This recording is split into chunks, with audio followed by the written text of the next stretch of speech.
So today let us start with the topic trains and their motion. It is a subtopic of time, speed and distance. So why do we consider it as a subtopic?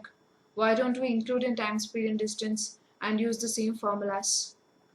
Because in case of trains there is a lot of difference when we consider distance the body has to move. Yes, there is a lot of difference. See, in case of normal time, speed, distance, what do? If they say that a man has to travel a distance of 1 kilometer and he has got some speed that is x kilometer per hour, and if they ask us to calculate the time, what we do? Time is equal to distance by speed. Done. If a car has to travel certain distance with certain speed, time can be calculated by using the formula time is equal to distance by speed.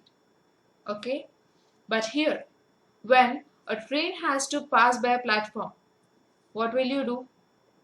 What distance you will take? Distance to be traveled by the train, what you'll take? Will you take the length of the platform itself? Will it be sufficient? No, because the complete train has to pass by the platform. Train is not a small object, or it is not a small vehicle, it is a giant one. So each and every compartment of train has to pass by that platform.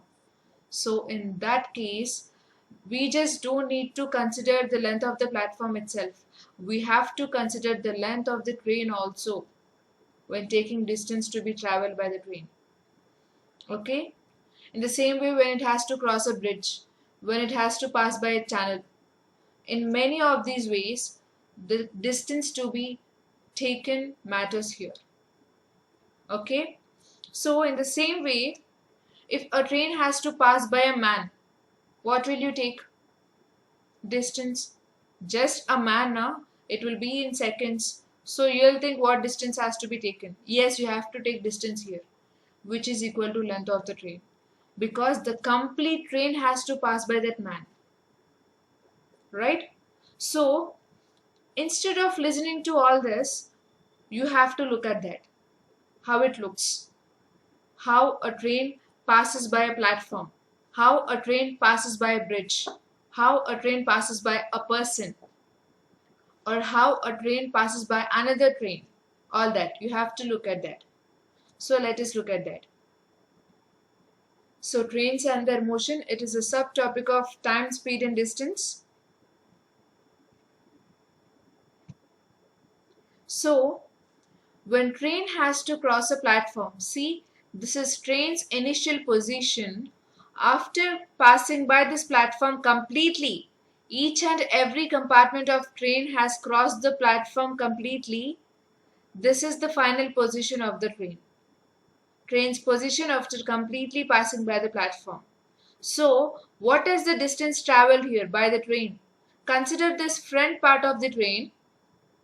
It is here, and after final position it has come here. So what is the distance that is traveled? Length of the platform and the length of the train also.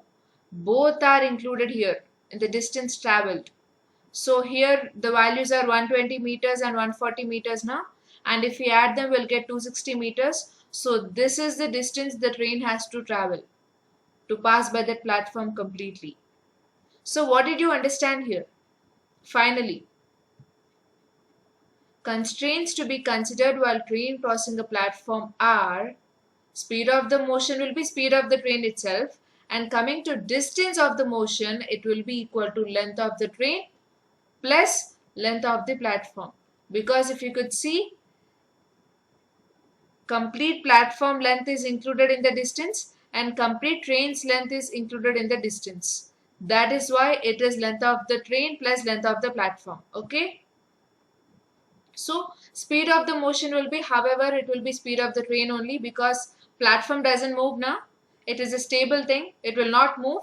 So we just need to consider speed of the train. And coming to the distance of the motion, you have to take length of the train plus length of the platform. Okay? And when train has to cross a bridge, this is how it looks. Just look at this. This is the initial position of the train.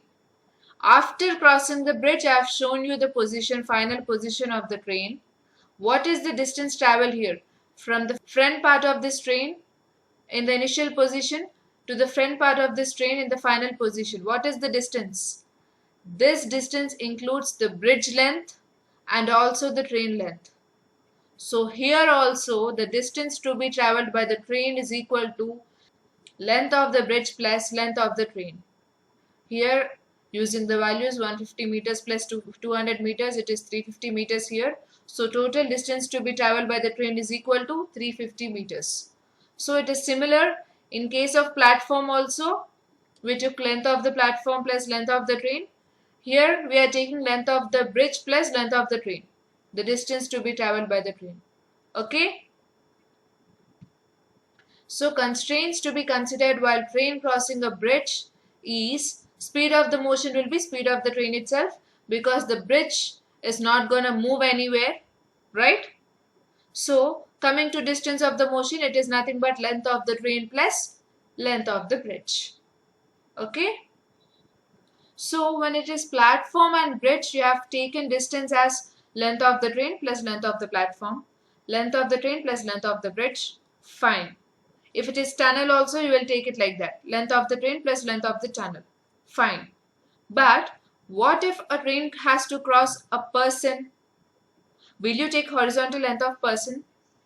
Do you think it will be comparable with the length of the train? Horizontal length of the person, it will be okay, average half meter something. Train's length will be 100, 200 meters like that. Do you think it will make any difference, this horizontal length of this person? No. In that case, we don't need to consider length of the person. We just need to take distance as length of the train. That's it. Distance to be traveled by the train is equal to length of the train itself. That's it. In case of person, if we have in place of person, if we have an electric pole horizontal length, what is the width? It is less than half meter. It will be very thin. So do we need to consider its length, horizontal length? No. And in case of a tree also, no, we don't need to consider length of all these three. Man, electric pole, tree, or any similar kind of object, we don't need to consider. In all these cases, we just need to consider distance as the length of the train itself. Okay? So I'll show you that also. So just look at this. This is the initial position of the train and this is the final position of the train. See, this is the horizontal length of the person, and do you need to consider that? You don't need to consider, because here width of this kind of object is negligible when compared to the length of the train. So you don't need to consider horizontal length of the person. So you just need to take length of the train, because the front part of the train in the initial position and the front part of the train in the final position, the distance between these two is length of the train itself. Though it contains horizontal length of the person, you don't need to consider that because it is very thin here. Horizontal length of the person, you don't need to consider that. Okay. So constraints to be considered when train has to pass by or cross a man or a tree or an electric pole. Here distance to be traveled by the train will be equal to length of the train itself, and speed of the motion will be equal to speed of the train only, but it will be in case of a tree or an electric pole or a standing man or any similar stable object. But if the man is moving, speed of the motion would be relative speed of the train with respect to the man. If the man is moving, we can't take speed of the motion as speed of the train itself. We have to consider the speed of the man also. Okay? I'll tell you why. Just imagine one situation. It is easy to chase a person who is standing, right? But it is a bit tough to chase a person who is running, because he is not letting us catch him, right? That is the difference. In the same way, for a train to pass by a man who is standing, it is easy. Speed will be equal to speed of the train. But when a train has to pass by a man who is moving in the same direction of the train, That person is not letting the train to pass by him. He is using his own potential for not letting the train to pass by him, right? So in that case, we have to take relative speed. Okay, relative speed of the train with respect to man.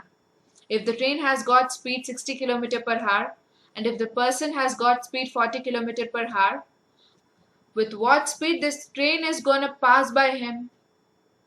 With 20 km per hour speed, because that is the difference between these two people, this train and that person. Train has speed 20 km per hour more than that person, so with that more speed only the train is going to pass by that person, right?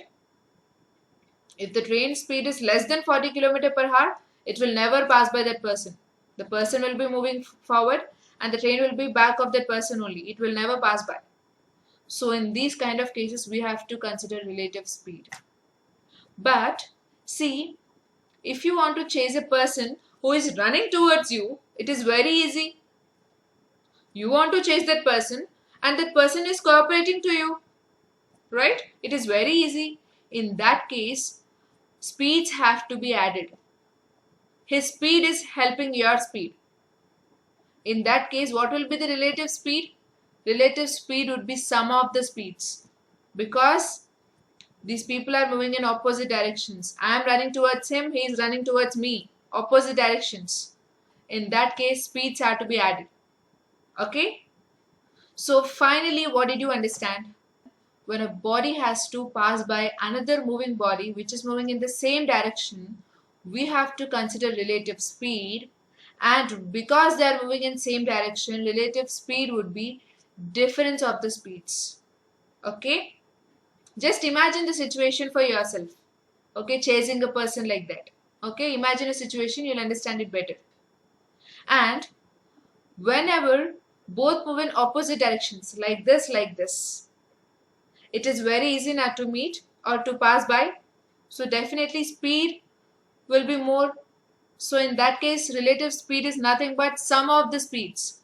When two moving bodies have to pass by each other, the relative speed is equal to sum of their speeds. So this is the concept of relative speed. Okay? To understand it better, please imagine yourself how you chase a person who is running away from you and how you catch a person who is running towards you. Just imagine that situation. Okay? Then you'll understand it perfectly. Why we go with relative speed and like that. Okay? So what did you understand now? When train has to pass by a moving body, we have to consider relative speed. We should not take speed of the train itself. We have to consider the speed of the other body also. See, when a body has to pass by other moving bodies, speed of the motion has to be relative speed of first body with respect to the second. Okay, this is the important statement. And when they move in opposite directions, relative speed is equal to sum of their speeds. That means speed of body 1 plus speed of body 2. And when they move in the same direction, relative speed is equal to difference of their speeds, which is equal to speed of body 1 minus speed of body 2. Okay. Now just look at this. A train crossing other train. This is the initial position of the first train and this is the final position, and this is crossing this train, and both of them are moving.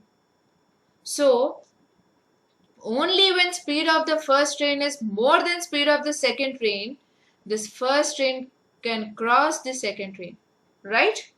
So because both the bodies are moving, both the trains are moving, here also we have to go for relative speed only when we consider speed of the motion.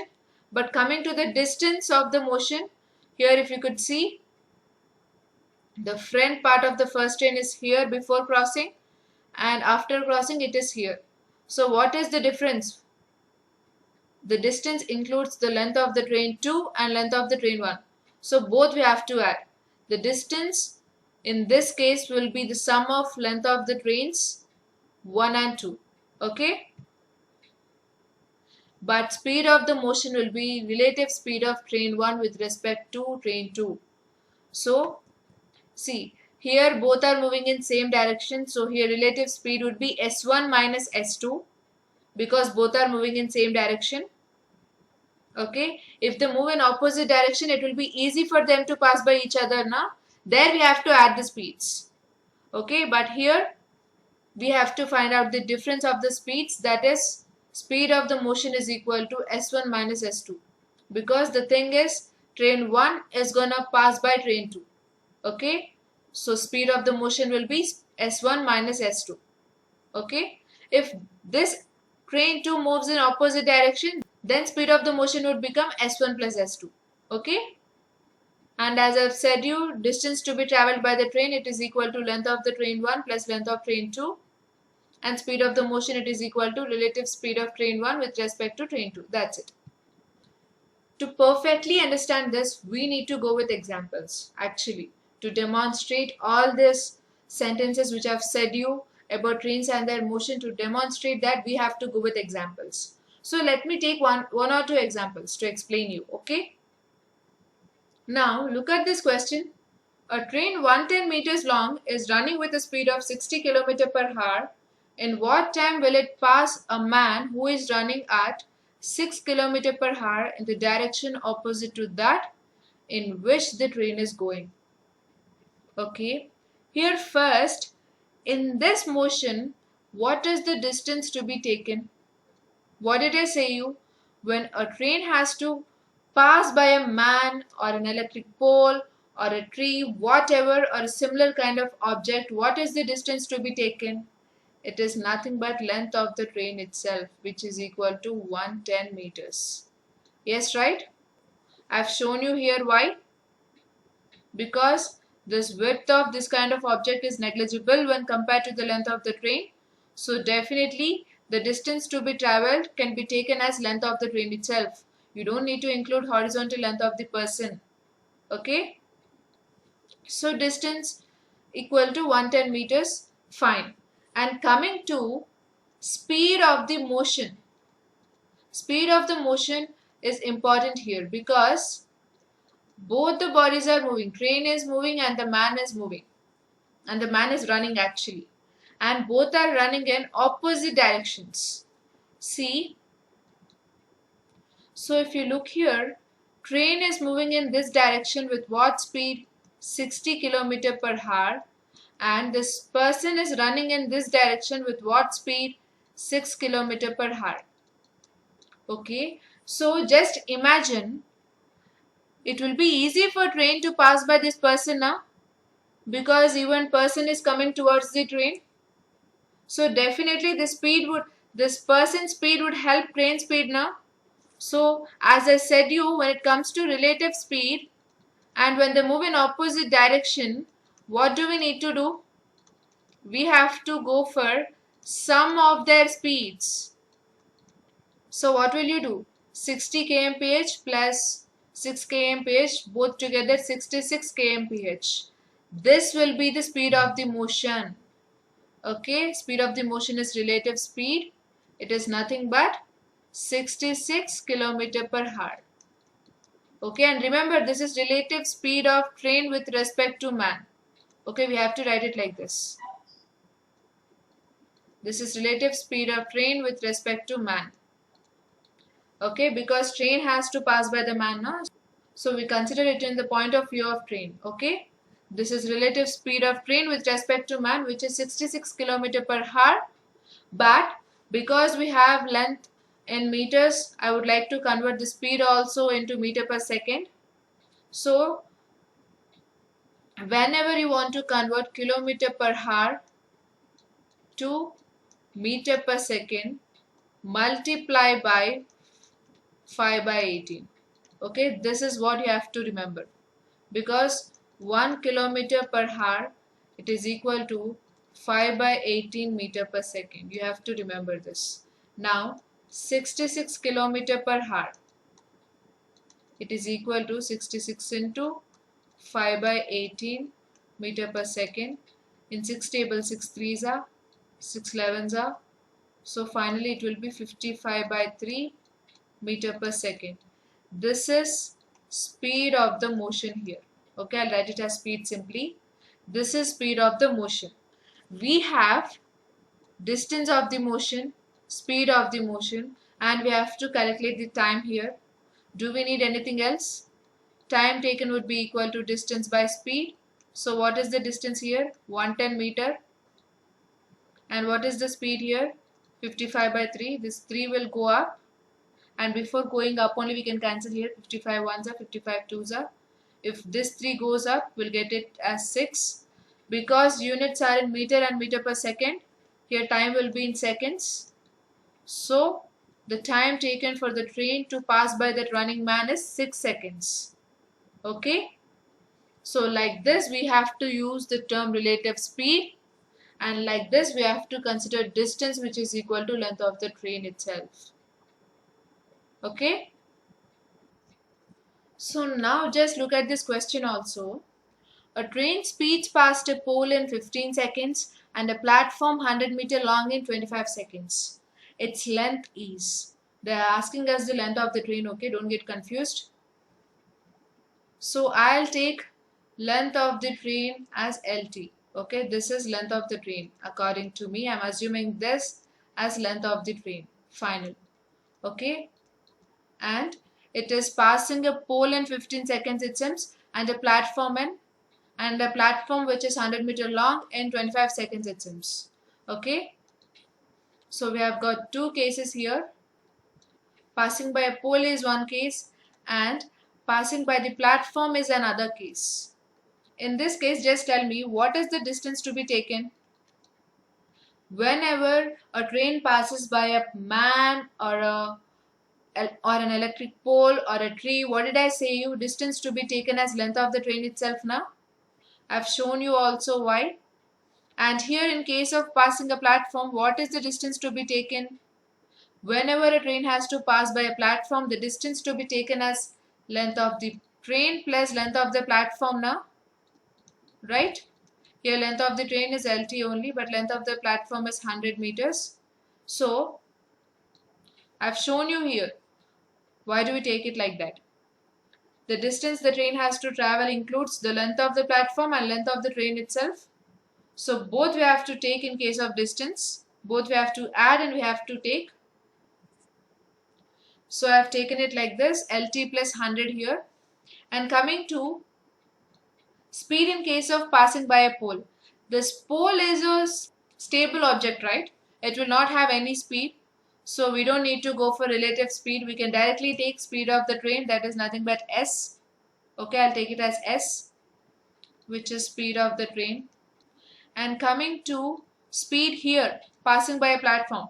Here also we can take speed of the train itself, because even platform is also a stable one. It will not move. Platform will not move. Bridge will not move. Tunnel will not move. They will not move now. So speed can be taken as directly speed of the train itself. We don't need to go for relative speed. Okay. And coming to time taken here, they said in case of passing by a pole, it took 15 seconds it seems. So you know time is equal to distance by speed. T1 is equal to D1 by S1. So if I substitute the values, 15 is equal to LT by S. Okay. But here we have to find value of length of the train. So the equation has to be in terms of length of the train. So I'll turn it like this. S is equal to LT by 15. I'll turn it like this. Okay, so that I can substitute this S value in other case. Okay. Here if you want to calculate time, it is equal to D2 by S2, which is equal to LT plus 100 by what is S2 here? It is nothing but S, and T2 they have given it as 25, which is equal to LT plus 100. But what is S here? We can get it from this side. S we got it as LT by 15 now. Put it here. LT by 15. Now if 15 goes up, what will it become? 25 is equal to 15 into LT plus 100 as it is divided by LT. That's it. Here 5 3s are, 5 5s are. So if you solve it further, what will you get? 5 LT is equal to 3LT plus 300. You'll get it like this. Okay, so further, if you send 3LT to this side, you'll get 2LT is equal to 300, and LT, you'll get it as 300 by 2, which is nothing but 150 meters. Because every unit is in meters only now. So length of the train also we have got it in meters. This is nothing, so this is nothing but length of the train. Okay, so like this we have to use the concept we have learnt in taking distance, in taking speed, in calculating time and everything. So finally we have solved two problems. Here we have got length as 150 meters. So I've shown you two examples. We have got lots of examples where one train has to pass by another train which is also moving in same direction, in opposite direction, on parallel tracks. Like that we have got many models. So this is just basic information about trains and their motion, how we have to consider distance, how we have to consider speed, that is relative speed, and how we have to use it in a problem. Just I've shown you that, and I've shown you by pictures how a train will cross a platform, how a train will cross a bridge, how a train will be passing by a man, like that. I've shown you all that. So hope you have understood this, and definitely will go with many other important models further. Okay? So for now I'm signing off. Bye.